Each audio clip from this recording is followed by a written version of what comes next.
Hi, thanks for checking out my channel here. Um, what we're looking at here is a 1989 Constellation, Starcraft Constellation. We bought this camper as a project, as you can see, and basically all this is a video showing you the steps that we went through to restore it, refurbish it. Um, this was going to be our primary camper, and it was for a couple of trips, and then we've gotten into something bigger. But I wanted to post this video to let you see the steps that are necessary to pull yours apart. If you have a pop-up and you're needing to do some repairs, this is the kind of stuff you can look forward to. Some of this wasn't easy. Some of it was new to me, and overall it turned out quite well. What you're looking at is the top finished at this point. We went ahead and got into the floor then, which we knew we had some issues. We didn't realize how much issue it was, though. As I slowly tore it apart, hoping to find solid wood at some point, it was never to be. So what you're looking at now is a process of tearing all this wood out. And there's a black membrane that goes underneath the floor. Of course, obviously, I had to take out all the cabinetry. But there's a black membrane that goes under the floor, and it's a plus or minus. If water gets in, it's going to hold water. However, it does keep moisture out from penetrating underneath um, if you're in a damp area. Um, Again, this is just the process showing the refrigerator now, pulling out the cabinets. Um, and the other nice thing about leaving that black membrane in that's on the bottom, it had holes, where all this stuff had gone through, plumbing, wiring, gas lines, that kind of thing. So it was kind of a guide. But as I let these clips flip here, I'm just going to point out possibly things that you may want to look at. A lot of these pictures was for documentation, so I knew how it went back together. It was definitely, like I said, a lot of first times for me, first occasions for me to run into some of this stuff. Again, not a lot of solid floor, as you can tell. So we pulled up all the floor. Um, this was most of the process, and the floor actually, the plywood, the pressed board that it was, it goes underneath the walls of the camper. So it's a good idea to make sure that you get the exact same height stuff, which in my case, Carter Lumber didn't have it. However, Lowe's did. So once all the stuff is going back in, um, the walls set at the correct height, which is important for the canvas since it connects to the walls as far as how far it's being stretched whenever the top's up. Also for the cabinet height, to make sure that the cabinets weren't too tall, because of course the cabinets set on that finished floor. You can start seeing daylight now to where the wood's gone, and you can just look underneath the walls because they're still being supported in the corners by the lift post, which is what you see here. The lift posts sit on steel pads that are on the frame, um, but there is a gap that is caused whenever the floor is gone. So there was a lot of time involved here, and it's really hot this summer. Or I should say the summer that we were doing this, which was 2012. And this stretch of time, it was very hot. The camper itself, we didn't pay very much for it, just a couple $100. It needed new canvas, so we knew we were into some money there. But the camper was well equipped, had a 10-gallon holding tank, or I'm sorry, a 20-gallon holding tank. Um, it of course had electric pump. You can see the wood starting to go in here. How I'm showing it go under the wall. Um, but it also had a shower, hot water tank, of course the converter. The refrigerator ran on gas or electric, which it did quite well. Everything worked. Here's the new wood going in over that black membrane. Trying to cut it to where there's least amount of gaps as possible, and still not use more wood than I necessarily need to.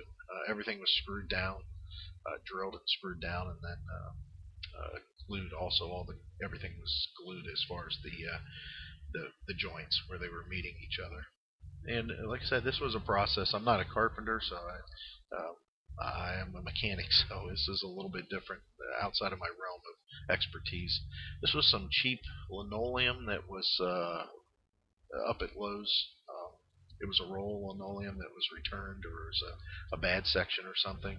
It looked real good, though. I thought it looked well, so we went ahead and slapped it in there. Of course, glued it down. And here I'm starting to put in all the cabinets, put the cabinets back in where they belong, using the black underneath, that black membrane, which never moved, as a template to cut holes in the floor to run the plumbing and the lines back through. This is a wardrobe. This is one of the benches for the beds, for the fold-down bed at the dinette. Of course, there's the shower basin, which was cracked on the edge, but it was above the trim for the drip down, so it didn't really make a difference. It didn't cause a problem. Again, for an '89, it was equipped pretty well, and at this point, it started coming together to where we realized that it was actually a pretty decent camper, and we were happy that we spent the extra time on it. Um, Everything lined up real nice. The plumbing all went back together. I didn't have to replace any plumbing in it whatsoever except for the fill hose. Of course, the lift up sink, which is common on all the pop ups, nothing special there. Again, more photos of it. Here's the insulation going back in the refrigerator. I added a piece of sheet metal there, in addition to the one that was already there, to help with the fumes of when it's being run on gas, to make sure it was getting out. Refrigerator was in very good shape, worked very well. Made ice in no time. The converter was basically wired in exactly the way it was. There was a potential for a battery to go back on the tongue. Hot water tank was in the cardboard was in rough shape, but it was in, other than that, the hot water tank itself worked very well, and it was a nice unit. Here's something I didn't know what this hinge was for the longest time, actually for like 2 days, until it dawned on me it must go to something that slides and folds down. So I had some extra scrap wood, and I made this wardrobe closet, I guess you could say. Actually, what we used it for, which you'll see near the end of all these of the slideshow, is just blankets. We just use it for blankets and clothes and towels. Whenever you're taking a shower, there's a divider curtain that slides all the way across to separate, so you can dress in there with people still being in the camper. You have privacy. Here's the door was shot. Took it all apart. I rebuilt it with some floor, some laminate floor that we had done our kitchen with, that we had leftover pieces. The actual frame of that is from an old bed that we had, but that's old flooring that we had left over. I should say new flooring, but just pieces we had left over. Worked out well. The door was solid. Whenever you slammed it, I mean it thudded just like it should have. I had to look at the stove. Needed cleaned up. It was in good shape. It just needed cleaned up. So I went ahead and painted it. It's all engine paint as far as for high temperature. Um, and we cooked on it a few times outside. We mainly cook over the grill, so that was a nice addition because we could do sauces and beans and stuff on that. The last thing that I looked at, that I had to get into, is the tires needed replaced, but it didn't have electric brakes. It just had regular, regular rolling wheels. So I went ahead and purchased electric brakes for it, and slapped those on. Not a hard thing, seeing how the flange was there for the bolt up for the electric brakes, running the wiring. Um, I made a seal driver, a cap driver, you can see here, out of an old fuel filter. I believe that was a GM fuel filter. It was the perfect size to make sure that got shouldered on exactly the way it should, so it didn't go in crooked one way or the other and want to come flying out. The electric brakes were nice. It made the trip a lot nicer. Went ahead and got brand new wheels and tires. The wheels were white, so I went ahead and painted them the matching beige color to the spare. And that was it. This is the completed camper. You'll see it here sitting in the driveway.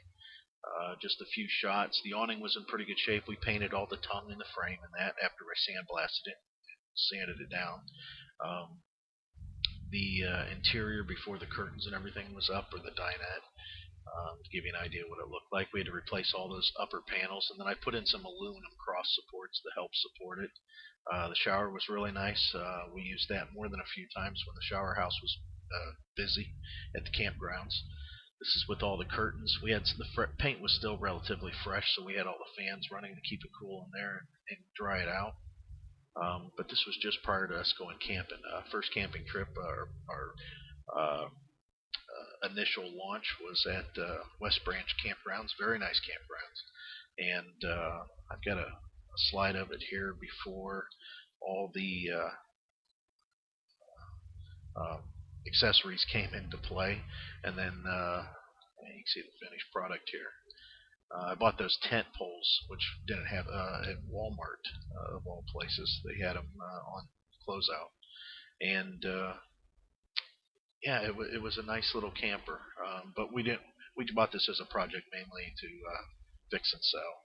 But we did take it camping, and we went to Salt Fork. That was the last trip with it. Here it is with all of our other paraphernalia, and it was a good deal. Well, thanks for watching. I appreciate it. Hope this helps you out. Bye.